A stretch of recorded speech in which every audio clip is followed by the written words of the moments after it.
Very good morning to everyone.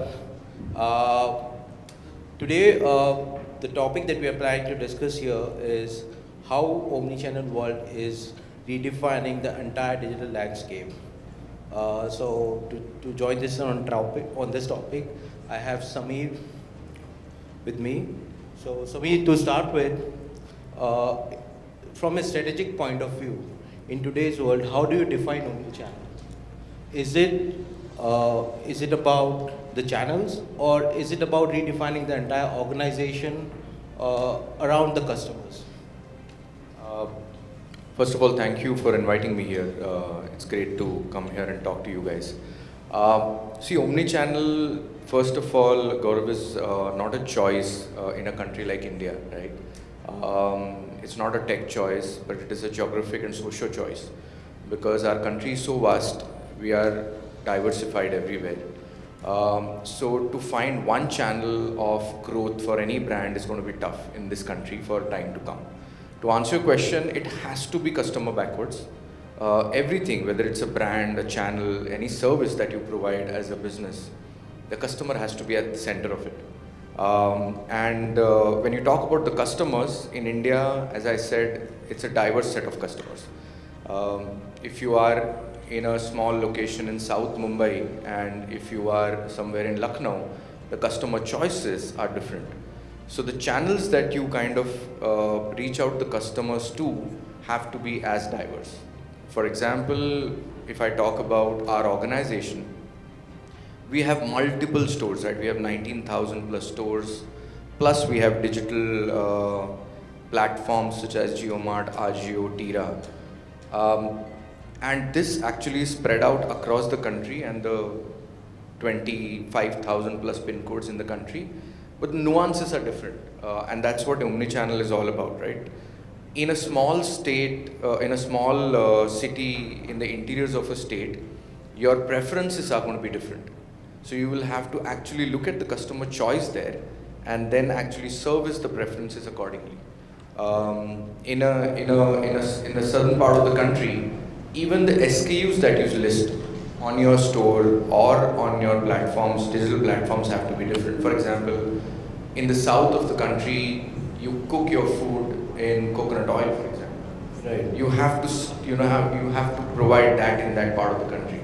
In the north, it is maybe sesame oil. In the west, it is groundnut oil. So you will have to look at those kind of data points and serve it. And when it comes to omnichannel, you will have to actually deliver it as per the customer's preferences in those kind of states as well. That's a small example.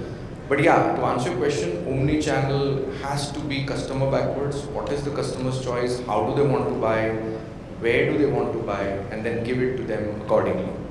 Okay. So, just to follow up on that, how do you make sure that the omnichannel experience that is being implemented is being evaluated, or how you're trying to improve it over the course of time? Like, is there any mechanism which is in place, like how regularly you are taking the feedback, or what's the process to basically improvise and make sure that you are delivering what is being expected and the experience is quite seamless to your audience? See, omnichannel in India has been there in the earlier days as well, and I'll come to your question later. But for example, if you remember during our childhood, and I go back, say, 80s, 90s, the Kirana store that used to serve you with your staples and your fruits and vegetables also used to take your orders on the phone and deliver it to you at your home. It was a small part of how we do business right now, right? Right. That was also true omnichannel in that sense, in a smaller scale. Now just make sure that you expand that scale to today's world, where there is tech and data to back it. So if you look at what you mentioned in terms of how do we now serve the customers and their needs, it has to be backed by data and tech. Data in terms of customer preferences, tech in terms of how you're going to deliver it to them, right? Right. So where your partners come in terms of your delivery partners, your tech partners, your Kirana partners, or your stores, for example, right, who are delivering it. So according to me, data is at the center of it in terms of what your customer preferences are, and then you serve those customer preferences with with the capabilities that you have. Yeah. You briefly mentioned earlier that how diverse the Indian geography is, the Indian market is, and how you guys are planning and expanding in different market. And so, can you give us more insight about how you decide, or do you have a different kind of strategy to cater towards north or south market, or east or west market of India, or there is a central core structure and there are certain regional relevance that you have to keep it in place to make sure that that particular market or that particular audience or consumers are being experiencing a more relevant omnichannel experience through the core brand. See, any consumer purchase is dependent on three key factors, right? The product, the availability of the product, the price of the product, and the convenience that you deliver in terms of delivery times and stuff like that. If you look at the current Indian market, there are multiple ways of serving a customer. One is a customer walking into your store, touching and feeling the product or asking questions to your store representatives and buying it. That is more involved state of buying or purchasing. The second is subscription, which is what we have in terms of milk basket, which is you tell the management that you want a particular vegetable or milk or bread or eggs delivered pre 7 o'clock in the morning. It comes to your door and it is called a silent delivery. They don't ring your bell, they don't talk to you, they just drop the packet and then they are off, right? It's like your newspaper delivery in the morning. And the third is the time of the delivery defines what is the service to the customer, which is quick commerce, which is horizontal commerce. For example, the quick commerce, which is the Blinkits, Insta, Zeptos, and JioMart, deliver your goods to you in 10 minutes, right? And then there is horizontal commerce, which is more involved purchases like Amazon, Flipkart, again JioMart and other fashion portals, who deliver the goods to you within like 4-5 days. Right? So the consumer choices are different at different product portfolios as well as different geographic locations in the country. Now, how do you make sure that you understand whether the same consumer who is walking into your trend store to buy a fashion product can be sold a grocery item on JioMart through Quick? Is the preference of a customer different when he or she is buying a fashion product to a digital product? That's what AI and data will solve for you, right? And that's the true omni-channel, where a consumer is walking into your store buying for an involved purchase, like a sari or a wedding gown. But the same consumer will be a potential consumer for your JioMart, which is predominantly a quick commerce portal, serving them their daily essentials in terms of staples, fruits and vegetables and stuff like that, right? So that, if you get that right, then you are actually a true omni-channel in truest sense.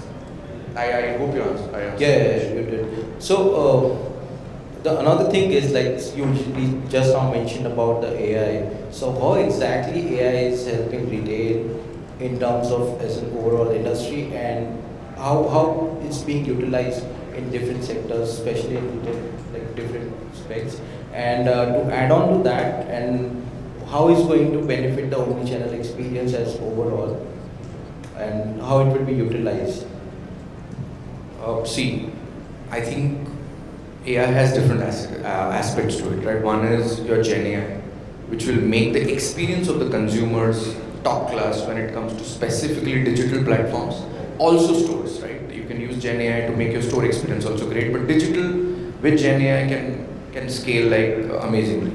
But what, according to me, AI will do to a very great extent is make the personalization experience much better. What used to happen pre-AI is you realized when somebody is chasing you with communication, it was not seamless, right? You realize that when I go to an e-commerce store and then when I jump onto a content store, content portal or a social media portal, the same brand is chasing you. actually knew that, oh, because I looked at a shoe page on an e-commerce portal, I am seeing a shoe ad. Things like those, right? I think AI can very seamlessly kind of integrate personalization into within the ecosystem of the portal as well as within the digital ecosystem, where unknowingly, I as a consumer can get attracted to a particular communication and then take me slowly to the journey and the destination where I will make a purchase of a product. Right? Right. That seamlessness, which personalization on the platform can be driven through AI, is something that I look forward to. And that can be through videos, bots, content that can be created through AI. Generative AI can actually push you towards a particular content that will help you consume that and then make a purchase.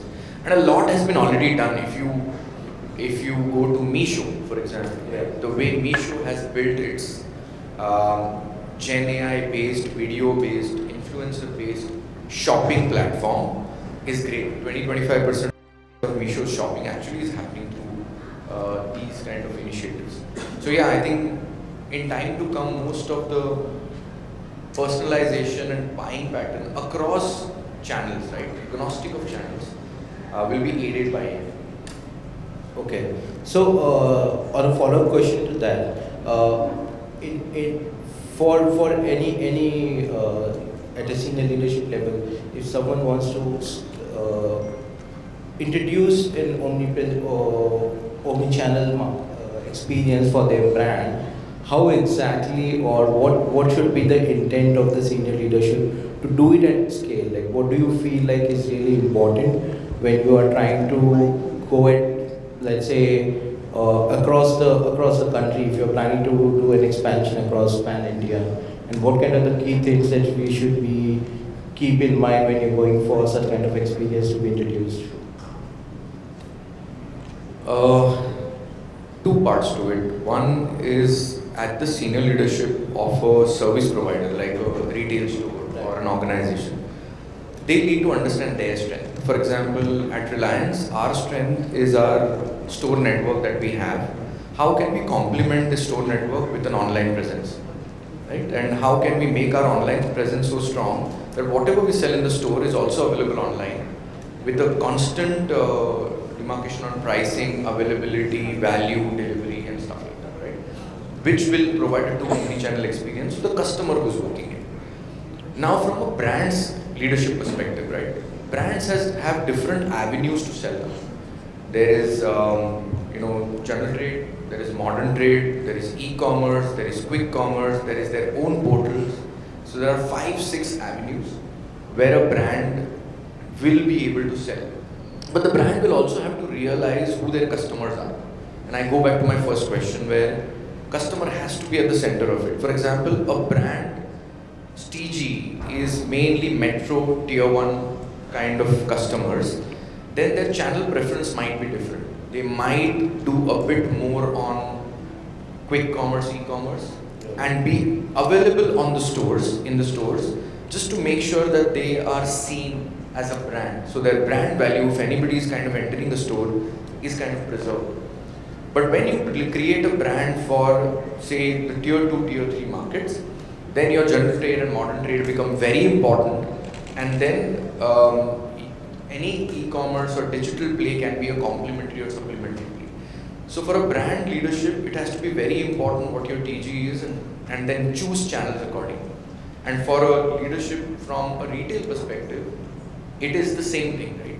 As I mentioned earlier, in the south of the country, all my stores will have more stock of coconut oil than in the north of the country. Okay. But when I list it on my e-commerce platforms, because e-commerce are location agnostic, I can even deliver a coconut oil from, say, Tamil Nadu to somebody who's sitting in Himachal Pradesh. It will take 3-4 days to deliver, but I can deliver. That's the capability digital can provide. But do I do that? Do I stock it in Delhi? Maybe not. I will still stock the oil that is consumed in Delhi because my volume to delivery, that math has to match, right? So that you'll have to take care of. Okay. And on the similar lines, so you mentioned, I just want to understand, like, what's the consumer behavior for Reliance retail at a metro level and at a tier 2 or tier 1, tier 3 city in India?